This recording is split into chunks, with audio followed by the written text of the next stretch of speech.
Polisi sudah benar, kesalahan dan kelalaian ada di pemotor yaitu Hasya. Kelalaiannya adalah satu, tidak menjaga jarak dengan kendaraan di depannya.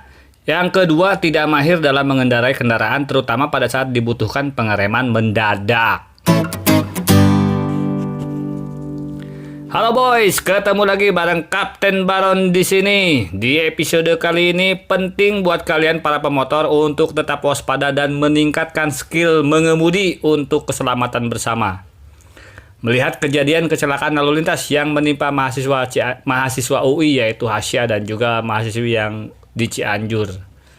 Dalam perkara kecelakaan lalu lintas, korban yang menjadi tersangka sudah biasa dan sering terjadi di kota besar. Masih ingat Saiful Jamil? Saiful Jamil mengalami kecelakaan pada 3 September 2011 di kilometer 97 tol Cipularang. Dalam peristiwa tersebut, istri Saiful Jamil, Virginia Anggraini meninggal dunia dan Saiful Jamil menjadi tersangka dan divonis hukuman 5 bulan penjara. Berikutnya ada Vanessa Angel di Tol Jombang, yang mana supirnya menjadi tersangka. Ada lagi Ninik Setiawati di Banyumas yang mengalami kecelakaan saat berboncengan naik sepeda motor dengan anaknya Kumarati Sekar Hanifah. Naas bagi Ninik yang anaknya tewas dalam kejadian tersebut dan Ninik malah menjadi tersangkanya, padahal dia mengalami luka parah di kaki dan harus diamputasi, dan anaknya meninggal dunia. Ibu mana yang mau membunuh anaknya? Kasus kecelakaan seperti ini biasanya terjadi karena ada kelalaian yang mengakibatkan kecelakaan. Sebetulnya kecelakaan itu terjadi karena adanya pelanggaran lalu lintas. Jika tidak ada pelanggaran, maka tidak akan terjadi kecelakaan. Meskipun ada, resikonya akan sangat-sangat kecil gitu. Dan sumber utama dari banyaknya terjadi kecelakaan di Indonesia adalah SIM. Setelah itu tergelincir, dia jatuhnya ke kanan. Karena kelalaiannya si Madasan sendiri dalam mengendarai sepeda motor, dalam kelalaian mengendarai sepeda motor sehingga nyawanya dia hilang sendiri. Dari keterangan kedua belah pihak menceritakan kronologi kecelakaan terjadi seperti ini. Hasya berada di jalur kiri namun ternyata kendaraan di depannya mendadak melambat dan berhenti. Kendaraan di depan Hasya melambat karena ada rombongan polisi di arah berlawanan. Lalu Hasya tidak dapat mengikuti kendaraan di depannya untuk segera melambat dengan cepat. Tetapi dia melakukan pengereman mendadak yang membuat motornya ngesot oleng hingga jatuh ke jalur sebelah kanan. Namun naas di sebelah kanan rombongan polisi lewat tepat di posisi Hasya jatuh. Karena pengendara mobil rombongan polisi itu juga sudah tidak bisa menghindar, akhirnya Hasya jatuh dan terlindas roda dari kendaraan rombongan polisi. Oke boys, sebenarnya sampai di sini kalau dilihat dari kronologi kejadian, jika kejadiannya seperti itu, polisi sudah benar.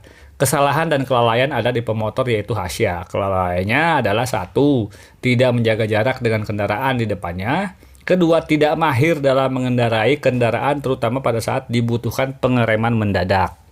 Jika memang kronologi kejadiannya seperti itu. Hal seperti ini di dunia permotoran dikenal dengan istilah panic brake, yang melakukan pengereman keras mendadak untuk menghentikan kendaraan dengan cepat namun terjadi motornya ngesot dan rider jatuh. Sebenarnya ini ada tekniknya yang mestinya pemotor sudah pada tahu. Mungkin di antara kalian ada yang mampu melakukan ini dan mungkin juga ada yang tidak bisa. Untuk menghentikan motor dengan cepat atau mendadak meski dalam kecepatan tinggi tapi tetap seimbang, tidak oleng, itu ada tekniknya dan memang harus dipelajari. Pengereman cepat yang gagal juga sering terjadi pada pemotor-pemotor baru, para remaja, cabe-cabean dan emak-emak yang kalau ngerem pasti rodanya ngesot, jatuh. Lain cerita jika sudah menguasai motor itu, dia bisa melakukan extreme brake atau pengereman mendadak dengan baik, aman dan stabil. Terutama untuk kendaraan bermotor tipe terbaru yang dilengkapi ABS. Apa itu ABS? Anti-brake system, yang mengatur keseimbangan pada saat dilakukan pengereman keras agar kendaraan tetap stabil atau tidak ngesot. Jadi gini boys, kalau di rem itu si ban itu terkunci.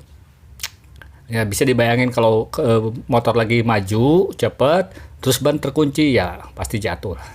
Oke boys, buat kalian yang masih ngesot waktu ngerem, terus belajar dan latihan rem mendadak demi keselamatan.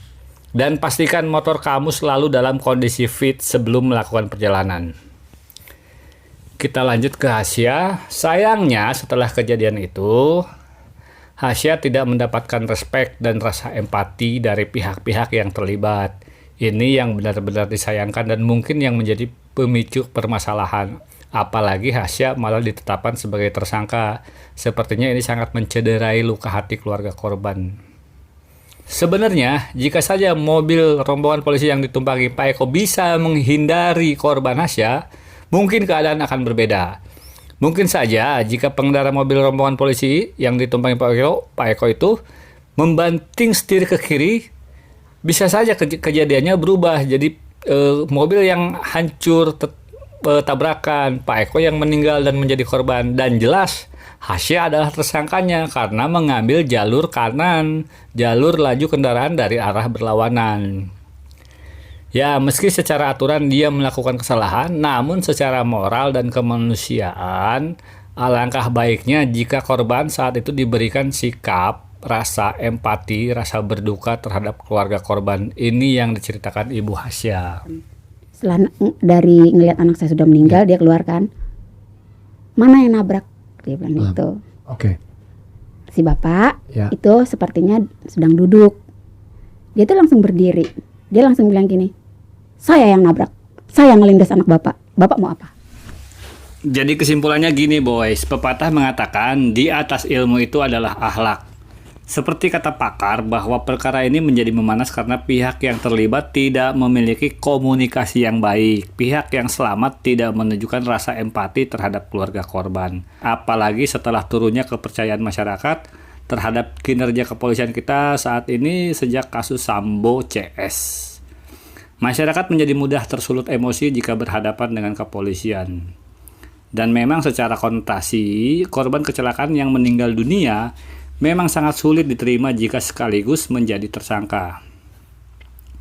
Lalu bagaimana jika Hasya tidak meninggal? Seandainya dia hanya terlindas di bagian kaki dan hanya mengalami patah kaki, mungkin dia akan dihukum dan dipenjara dengan kondisi seperti itu, dan ini benar-benar kondisi yang sangat prihatin, dilematis, dan sekaligus menggugah rasa empati benar-benar.